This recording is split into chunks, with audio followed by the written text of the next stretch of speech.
basically this guy's like, yeah, well, we're selling kittens. And I'm like, girl. So I basically adopted one of the kittens that looked like the thinnest, sickest looking one. And I thought I'll be okay because I'm like, I fell in love with the cat, basically. I'm not gonna lie. I've always wanted a cat. And I told you guys that I feel very lonely and I've always wanted a pet. So I got myself a little kitten, right? Because I thought, you know what? Cats are not gonna make too much noise. Like if it's a dog, then the dog can bark and then alert the neighbors that I have a pet. But if it's a kitten, then I'm like, you know what? My hopes and dreams was I'm gonna adopt this cat. And I'm gonna hope the cat isn't gonna be loud. If it is loud and we get evicted, then I will just move. I don't care. Like I'm gonna kill someone for this cat. So I basically got a little pet cat named Toast. And y'all knew this because I was talking about it. I talked about it on stream. It was a couple of years ago. And I gave him everything. I got cat beds. I got a cat tree. I got that little fountain water, everything. And then a couple of weeks went by. And then Toast started getting sick. Like, at first, the kitten was really healthy. And I was about to go take it for vaccines and everything. But it was really fucking young. That's another thing, chat. The kitten was like a month and a half old. Which is not... That's not supposed to happen. Like, you're supposed to sell animals at like minimum 3 months. You know? Because they still need like... They still need milk from like their mom and everything, right? But that kitten was like a month and a half to 2 months old. Like, it's still a fucking teeny ass baby.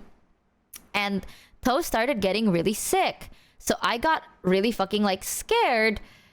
So I took him to the vet. And that's when I found out that the cat had HPV. Which I was like, damn. Damn. And it was not vaccinated yet. If you don't know what HPV... It's the virus. It's... Basically, there's like this one virus that cats can get that is deadly if it's like in a baby stage, you know? I think it's called HPV, right? A parvo, yeah. The parvo. Yeah, that one. It's basically a cat version of parvo. Yeah. So, I remembered because I was so fucking sad. Oh, it's HPV is human population. It's parvo, right? For cat? Or is parvo for the dog?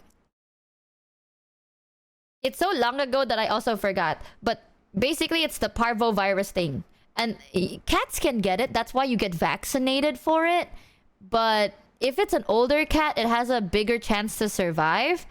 But it's still a kitten. It's only a couple of like months old. It's unvaccinated. And I mean, you could see it coming. Like anyone could have seen it coming because like I got it from the side of the road. You don't know how it's being like taken care of and stuff. So Toast got sicker. And then I remembered when I got like it tested, I went to the vet and the vet was like, okay, let's check him up. And then they checked and they're like, okay, if this thing goes positive, this cat has this virus that could possibly kill them. It has like a 90% chance of killing them. And then it went positive and they're like, it's positive. Like the vet did not gaff. You know what I mean? Like the vet literally did not gaff. And I was like standing there like, what? What? What do you mean by that? What do you mean by that? So, I ended up trying to take care of Toast for a while. And then there's like a place, like a 24/7 vet that you can like put your pet in to like take care of overnight. And then I put Toast in there and then they passed away. So I literally only had Toast for like a month. And then Toast sadly passed away from that virus. And it got me because during that time, a couple of months before that, my pet snake passed away. And then a couple of months after that, my other pet snake died. So I was like, slay. Yeah, slay. I kind of lost like literally all the pets I have. The only pet I had was Michi Jr.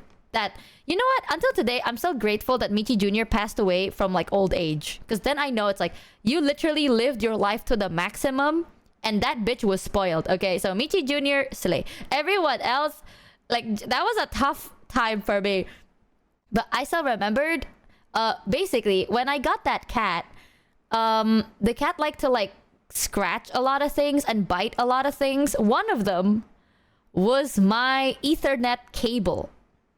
And during that time, I still remember to tell, I was like, guys, my internet keeps dying because I think Toast is like biting and like moving my cables around. So I don't have like an extender, like a wireless extender. My internet, like my router, the big thing that produces Wi-Fi is outside of my room. So if I want to drag a cable, right, I literally have to like drag it through the living room, across my room, into my table on the floor. Like there's like a long line from my living room and there is a gap in my door and I go through my door and then I plug it into my funny little PC. And then because of that, my cat would scratch it around. So what I did, so then my cat will not do that, is I tape that Ethernet up a wall and then I scale it on the wall. And I'm like, now how do I get it through my door? So I drilled a hole right where my wall is on the top of my bedroom door. So then I could put the cable through my room into my PC. I DIY'd it. Now it's different. It's better now. After that, I actually end up getting a separate cable because that's when after I did that, chat told me that I could just get a separate blah, like, oh, you can have this setup, you can have like this big thing, you can get the Wi-Fi, blah, blah, blah. And I'm like, oh, I could? So I end up buying that. So now my setup is clean. I don't have a fucking dragging thing, but now I have a gaping hole in my wall. So I covered it with 2 broken clocks. Like outside of my room, there is a clock that doesn't work. And if you enter my room, in the same spot, there is another clock that doesn't work. Right, so that's how I'm gonna cover it. Yeah, and I'm just gonna hope that the owner do not know this. Yay! How much? So how much to fix it? I'm probably gonna see if I can fix it myself. We love women in STEM. That's me. Women in STEM. Yay! Actual construction worker. I mean, I'll see what I can do. Huh? Yeah. What the fuck? How goes smooth? Thank you for the 100 buckaroonies. It's okay. It's not expensive. I know it's not expensive. Having a house I've patched full walls of broken before. clocks explains your scheduling. Who the fuck uses clocks nowadays? Thank you for the 100. Kyle, what the fuck? What? Yeah, okay. Shocking thing about me, chat, is I might be bad at everything. But that means, right, that I am not horrible at everything. I can do a little bit of a little. I know how to patch up walls. Like, I know how to use that wall plaster. I know how to do that. Can I make it clean? No. But I know how to, like, schlock. You know, I schlock, patch. Or I can ask my dad, because my dad knows. Aga, you do? Kind of. Well, I don't know. In theory. How hard could it possibly be? I take the thing and I go schlock. And then I whoo until it dry. And then you cover it with the clocks. Right. Still got the broken... Okay. As long as it doesn't emit fire, chat, I'm okay. I don't want to break it. I'm scared of fucking... A lot of things blow up here. That's the same thing. I remembered I was talking about this to Numi's dad even.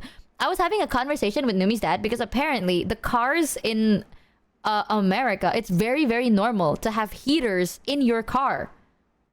Hi, Michi and chat. Hope everyone is having a good day. Yay! Yeah, I was talking to Numi's dad about it because we're talking about cars. And yes, I hope you're having a great day. You don't? Chat, I live in fucking Indonesia, okay? If your car in Indonesia has an inbuilt heater, that is not a car. That is a bomb. I literally looked at him the same way. He's like, wait, you guys don't have heaters in your car? And I'm like, no, sir, we don't. He's like, why? Why do you not have heaters in your car? I'm like, because there'll be a bomb, sir. That would literally... If you want your car to be hot, sir, just turn off the AC. It's fucking hot here. And when I say hot, we call it terik, okay? It's like... The heat of Indonesia is not like, oh, it's very warm. It's not. It literally feels like the devil decided to spread his butt cheeks open and take a shit on you. Like, it is the devil's ass crack just right on your face. You know when people are like, you always use sun protection. Like use sun lotion because you can get cancer from that, right? In Indonesia, if you go outside for a very long period of time, you don't wait until you get cancer and die. You get heat stroke in 20 minutes and then you die. Because the sun is actually a deadly laser. It literally feels like God decides to hold a magnifying glass between the sun and fucking Indonesia. I don't know how to explain this. We feel like ants. Okay, we are but ants in God's stupid fucking experiment. And he's just like, oh, what happens if we put a magnifying glass? And then he does. So then it's always fucking hot. It's burning hot. 12 months a year. Aside from the 4 months where it rains. And you know, that's so great. I love talking about my country, right? Because I'm like, Indonesia is so good. Because for 8 months in a year, you get non-stop heat. And for those amazing 4 months, you get non-stop rain. So it's either you cook alive or you drown in a flood. No in between. And then every now and then, you get a little surprise. You know, God decides to put you in a box and they shake you up. And then we call that an earthquake. So that they shake you up a little bit. Ah, very fun. Very fun. Michi, if heaters were bombs, Indo is a living bomb. That's what I'm saying. Oh my God. I shouldn't smack my desk. Oh God, my instincts. It's sometimes, you know, you get a little bit shocked, right? You get a little bit of an earthquake, a little bit of a volcanic eruption. Did you know that Indo is literally like smack dab there in the Ring of Fire? I know the Ring of Fire means like we're surrounded by active volcanoes, but when I say the Ring of Fire, I also mean the weather. Okay, if you step in Indo, you will understand. The moment you land in Indonesia, you look outside of your window in the airplane and you're like, what a beautiful misty fog. That is not a fog, brother. That is smog. Because if the sun doesn't kill you first, then the pollution will. Either way, something is going to make you die. You know when people are like, don't smoke, you will get lung cancer. In Indonesia, you open the window and you just like that. Once a day, you get lung cancer too. So like, it's gray when you land here. Yeah, because it's smog. Like, You got scammed. shit, bitch. Satan booty Ring of Fire. That is, we literally... If you want to know what hell feels like, come to Indonesia. Actually, if you wanna have a fun time, but also wanna feel what hell could feel like, possibly, come to Indonesia during January. Because it's so fucking hot. I don't know why. December, January is like peak trick. You know what is trick? Like the sun is blaring on you and the wind feels like a sauna. No, like. You know when sometimes you're out and you're like, oh my God, the sun is so bright and it's so hot. But thankfully, it's a little windy, so I feel a little cooler. Wrong. In my country, right? If the sun is hot, you feel the gust of wind. And then you realize, you're like, wow, it's worse. You know, I didn't realize it was smog until I traveled out and was like, oh my God, it's not gray all year long. I love when I look up at the night sky of Indonesia and it's gray. And then I realize it is midday. Oh, so good.